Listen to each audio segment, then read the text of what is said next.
साधु संगत जी, बड़े प्यार और सत्कार से बोलिए जी। धन्यकार जी, महापुरुषों जी, सदगुरु माता सुदीक्षा शबिंदर हरदेव जी महाराज की जय। निरंकारी राजी माता गुरु बचन अवतार की जय। सत्संग जी, चैनल को सब्सक्राइब कर लीजिएगा। सत्संग जी, मुक्ति पर्व आने वाला है। 15 अगस्त को दिन मनाया जाता है मुक्ति पर्व का दिवस। सत्संग जी, ये मुक्ति होती क्या है, मुक्ति का मतलब क्या है?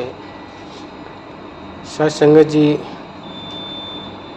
कोई इंसान किसी जुर्म में अगर उम्र कैद की सज़ा हो जाती है सत्संग जी, तो उसको कोई तरस खा के अगर उसको रिहा कर देता है तो जो जीवन उसे उस जेल में बीता होता है और जो फिर बाहर आने के बाद अनुभव होता है, दोनों में बहुत फ़र्क होता है। सत्संग जी, अगर उससे पूछा जाए कि क्या फिर तुम जाना चाहते हो, तो शायद जवाब यही मिलेगा कि नहीं, और आप भी मत जाना। सत्संग जी, इसी प्रकार 84 लाख योनियों का जो भ्रमण है, चक्र है, एक जेल के समान है सत्संग जी। और ये आत्मा इसके अंदर इस कदर फंस चुकी है कि जिसको निकालने के लिए लाख प्रयत्न करने के बाद भी इंसान इससे बाहर नहीं आता।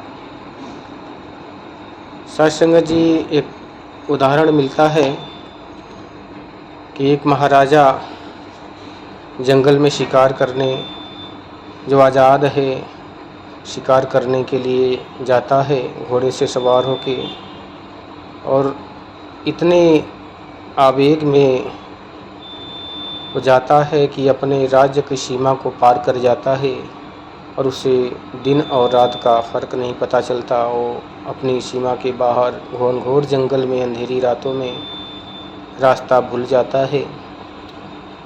सत्संग जी, सूरज ढलने के बाद गंभीर रात हो जाती है और सत्संग जी वो अपना भवन का मार्ग, राज्य का मार्ग भूल जाता है। भूखा प्यासा दिन भर का दौड़ता हुआ, थका हारा, सोचता है कहीं जल मिले, विश्राम मिले तो रात बीत जाए। घनघोर तूफान भरी रात है। सत्संग जी, उसमें एक चिराग जलता हुआ नजर आया। उसे आशा दिखी कि कहीं कोई भवन है, चलते हैं, यहाँ विश्राम भी मिलेगा और जल भी मिल जाएगा। जाता है जैसे ही सत्संग जी, तो भवन 10 द्वारों का बना हुआ है, जिसमें 10 द्वार हैं, कोई दरवाज़ा नहीं है। उसमें एक इंसान गंदगी से लथपथ उसके अंदर बैठा हुआ है। सत्संग जी, वो सोचता है कि ये तो इसी का घर होगा और उससे आज्ञा मांगता है कि मुझे एक रात ठहरने का मौका दे दीजिए। सत्संग जी, वो बोलता है कि इतनी गंदगी भरी जगह पे तुम महान राजा होकर जो महलों में सुगंधित खुशबुओं का आनंद लेते हो, नौकर चाकर होते हैं, सभी आनंद होता है, और इतनी गंदगी भरे भवन में तुम कैसे घुसने की प्रयत्न कर रहे हो? राजा बोलता है, केवल एक रात की बात है, रास्ता भूल चुका हूँ, तूफ़ानी रात है, सूझबूझ नहीं रही है, रात बीतते ही मैं यहाँ से चला जाऊँगा।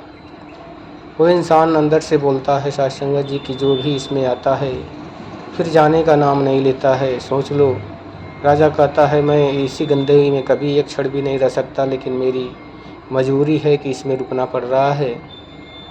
सत्संग जी, 3 वचन बनाने के बाद वो इंसान राजा को अंदर बुलाता है। राजा भी वचन देता है कि मैं सुबह होते ही यहाँ से निकल जाऊँगा। जैसे ही सारसंगत जी उसके अंदर जाता है, निद्रा आती है, उसे आराम मिलता है।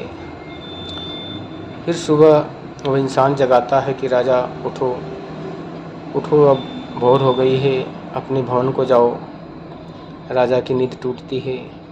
कहता है कौन सा भवन, कौन राजा, मैं तो यही, मेरा घर तो यही है। वो इंसान बोलता है आगे से कि तुमने मुझसे वादा किया था कि सुबह होते ही मैं वापस चला जाऊंगा, अब तुम अपनी बात से डिग रहे हो। सत्संगत जी वो बोलता है मैं कुछ नहीं डिगता, मेरा घर यही है। और राजा वहीं का आनंद उसे प्राप्त होता है और उसी में रहने लगता है। सत्संगत जी वो गंदगी भरी जगह अब उसे पसंद आने लगी। कहने का तात्पर्य सत्संगत जी जो जीवात्मा है, जिसे ईश्वर का अंश कहा गया है, एक राजा के समान है।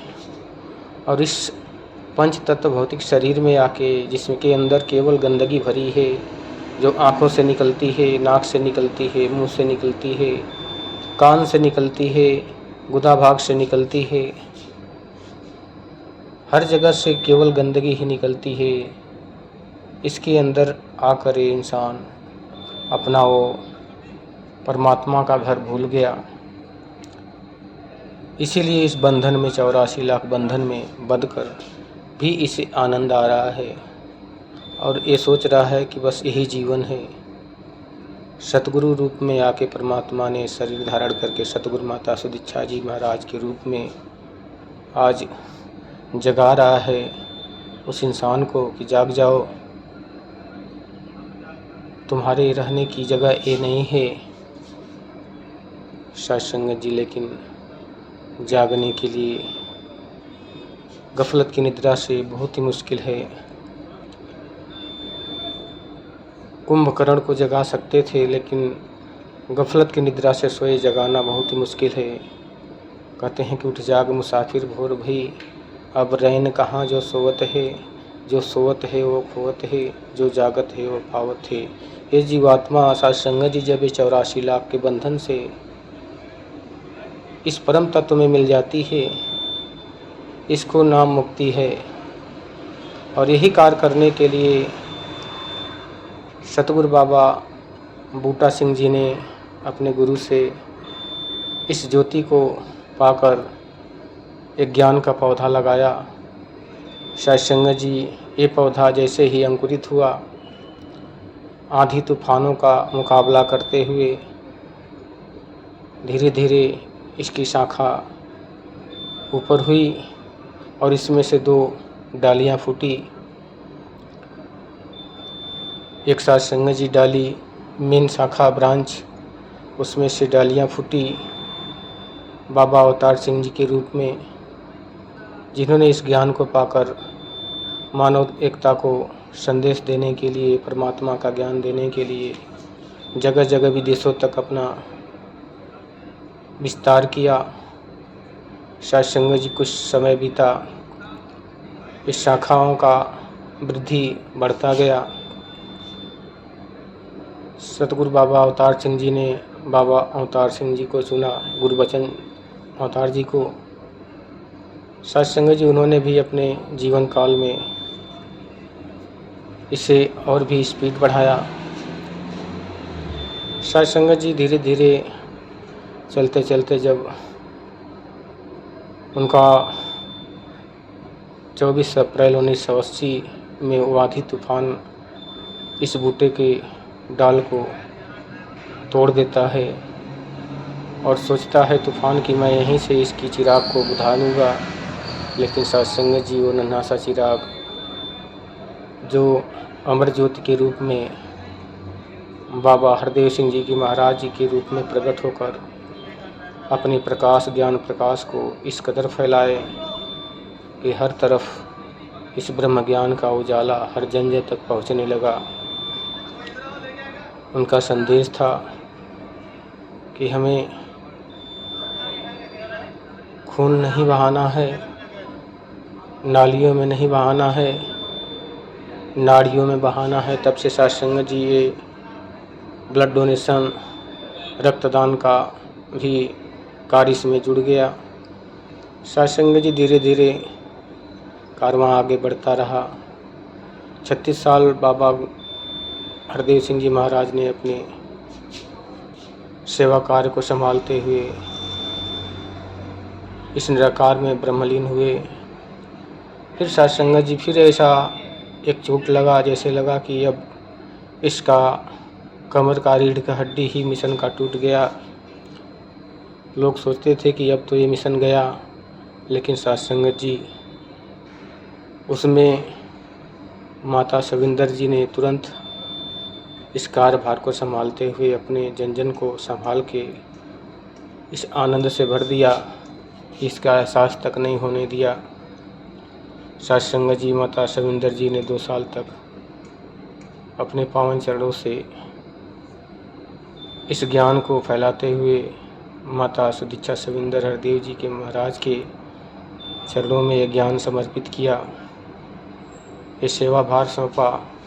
आज वर्तमान में सत्संग जी सतगुरु माता सुदीक्षा सविंदर हरदेव जी महाराज इस ज्योति स्तंभ को, ज्ञान के पौधे को फूल फल हर चीज़ों में से वितरित कर दिया। नवयुवक को संदेश दिया कि आगे आओ, कदम बढ़ाओ, ज्ञान पाकर मुक्ति पाओ। सत्संग जी इस प्रकार बच्चों में आनंद भर दिया कि बच्चे मिशन में आके अपने इस मिशन का नाम रोशन करते हुए उस आनंद को भी प्राप्त कर रहे हैं। सत्संग जी जिसे बाल सेवा, बाल सत्संग, बाल समागम के रूप में आज एक युवा से लेके बच्चे से लेके बूढ़े तक इस मिशन के आनंद ले रहे हैं। सत्संग जी इस ज्ञान को पाके सभी अपनी आत्मा को धन्य करते हैं। सत्संग जी जब तक ये आत्मा इस 84 लाख के बंधन में फंसी है, सत्संग जी मुक्ति नहीं हो सकती। मुक्ति कोई पद नहीं है कि कोई ज़्यादा पढ़ लिख के ज़्यादा शास्त्रों का किसी का ज्ञान हो जाए तो उससे मुक्ति मिल सकती है। नहीं, सत्संग जी भगवान श्री कृष्ण कहते हैं कि अर्जुन, जो मुझे इस तत्व से जान लेता है उसके आवागमन के चक्कर को मैं मिटा देता हूँ। वही ज्ञान सत्संग जी आज निरंकारी मिशन में सतगुरु माता सुदीक्षा सविंदर हरदेव जी महाराज वर्तमान में इस वितरित कर रही हैं और आवाज़ लगा रहे हैं कि आओ, मुक्त हो जाओ, अपनी आत्मा को इस 84 लाख बंधन से मुक्त कर लो। सत्संग जी ये संदेशा केवल किसी एक के लिए नहीं, सारे जगत के लिए, सारे संसार के लिए है कि आओ रब के दर्शन कर लो। कह दो सब इंसानों को मारो, मुर्शद बना रहा है। हम जैसे हैवानों को, पापी कपटी अज्ञानी को प्रभु के संग मिलाता है। दूर करे सब मन की चिंता, मन का कमल खिलाता है। सत्संग जी या सतगुरु माता सुदीक्षा सविंदर हरदेव जी महाराज के चरणों में आप भी आके इसे जान सकते हैं। सत्संग जी दास अपनी वाणी को विराम देते हुए सभी संत महापुरुषों के चरणों में क्षमा याचक है। जो भी त्रुटियां हो गई हों बोलने के दौरान, दास अज्ञानी है, आपके चरणों का बालक है, बख्श लेना और सदा अपना प्यार दुलार बनाए रखना। सत्संग जी प्यार से कहिए धन्यवाद जी।